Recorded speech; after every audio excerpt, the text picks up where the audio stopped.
Hello everyone, I'm going to show you how I created this futuristic monitor analog effect in Photoshop. But before I do, I just wanted to clarify that I did not make this pattern. It belongs to Texture Lab, and I will go ahead and show you their website where you can download this pattern. This is the Texture Labs website where you can find 2 packs for this monitor effect. As you can see, there is one for $5 and there is also a free one, but in this video I will be using the free patterns. Alright, let's begin. As you can see, I have my image uploaded to Photoshop. I also have an extra layer underneath it that I will be using for later. And as you can see, I have also converted my image into a smart object.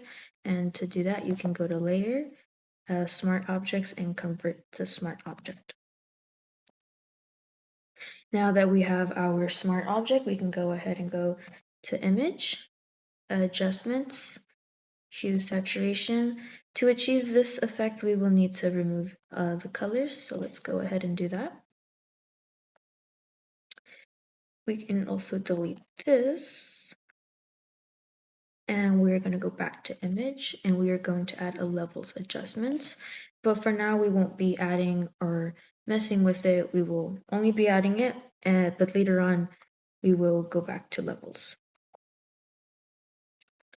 Now that we have our adjustments, let's go to filter. We're going to go to pixelate and let's go to mosaic. As you can see, I set mine to 100 pixels, but depending on your image, you will need to go either up or down. And once you have that, let's press OK.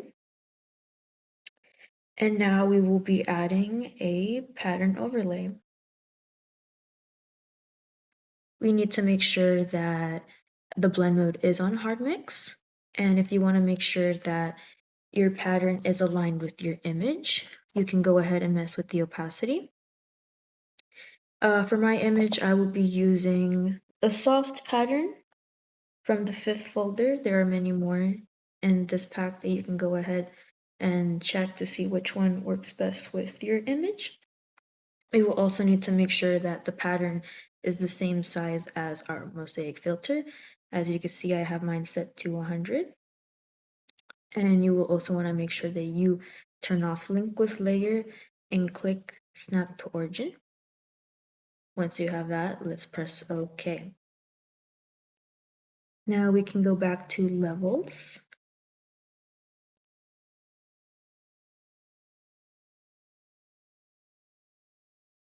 For my image, I found that moving to the grayscale to 1.33 and the white scale to 230 worked best for my image. Once you are done with the levels adjustments, you can go ahead and press OK. Now we can go back to our image, double click. Now that we're in blending options, let's go to blend if, and we are going to drag the scale.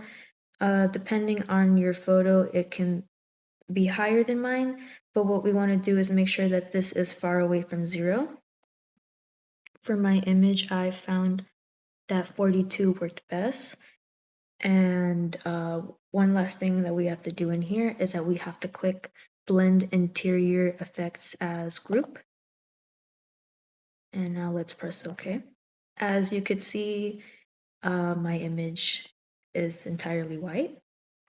And now we can go to our layer. We can fill it in with black. And now we could see our image again. We are almost done. Now we will need to make a glow effect, and we will be using drop shadow to make that glow effect.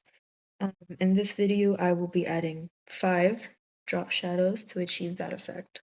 But before we do that, let's drag our image. Let's put it into a group.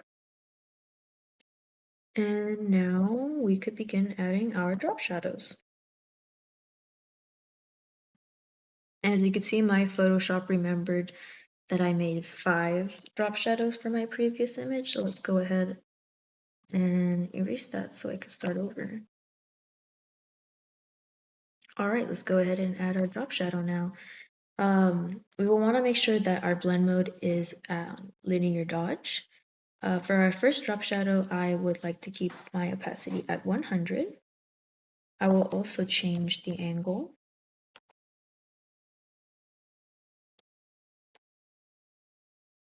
I will keep my distance at 3, and I will also keep my size at 3.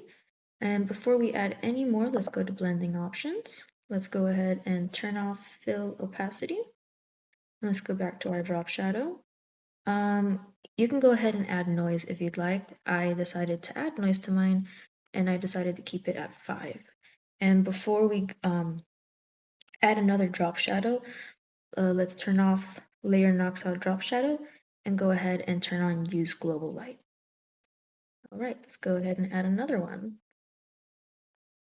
I almost forgot to mention that I will be using red for this image. You can use any color that you'd like, but you'd want to make sure that the first color that you use is a bright one, and throughout each drop shadow you're going to change the shade of the color.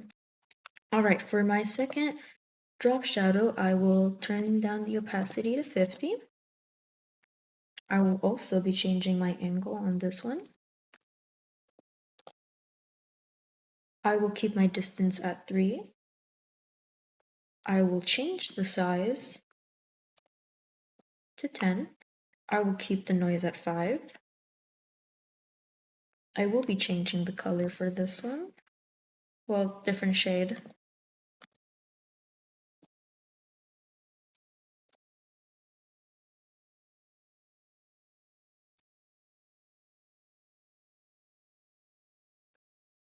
All right, let's go ahead and add another drop shadow. This one, I will keep the opacity at 50. I will keep the distance at 3. I will keep this angle, and I will change the size to 100. The noise will remain the same. Let's change the shade.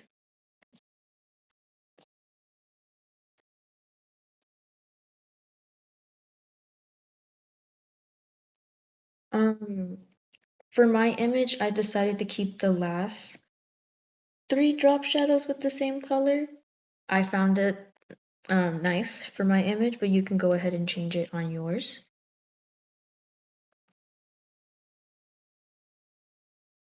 I will keep the opacity at 50, keep the angle the same.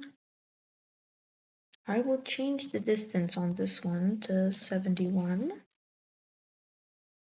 And I will keep the size the same, noise will be the same, color will be the same.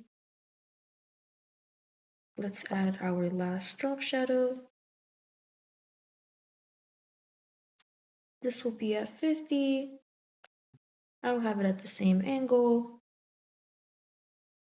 I will have the distance at 200. And I will have the size at 250. Noise will be the same, color will be the same. One last thing, we'd want to go to inner glow. I will keep the blend mode at normal, keep the source at the center, and make sure that the opacity is at 70.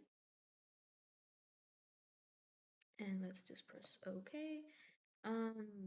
Last part is optional. I added this because I wanted to make the details pop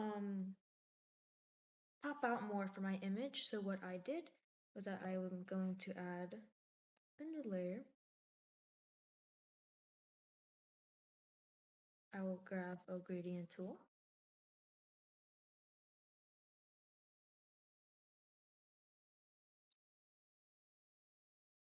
And I will change the blend mode to overlay. And that is it. That is how I created my futuristic monitor analog effect in Photoshop.